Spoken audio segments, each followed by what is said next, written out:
Hi guys, today we'll talk about how to fix or how to solve the problem of Spirit Airlines. We click on settings, then you can click on first on apps, default apps, app settings.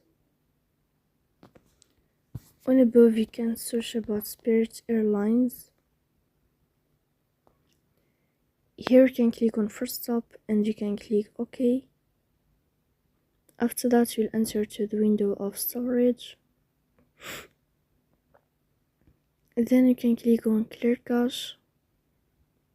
Don't click clear data because that can delete your account. In the end you can turn off your phone and you can wait a moment to turn on your phone again.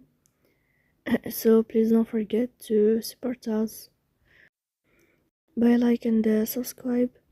See you next time in another video and thank you for your attention.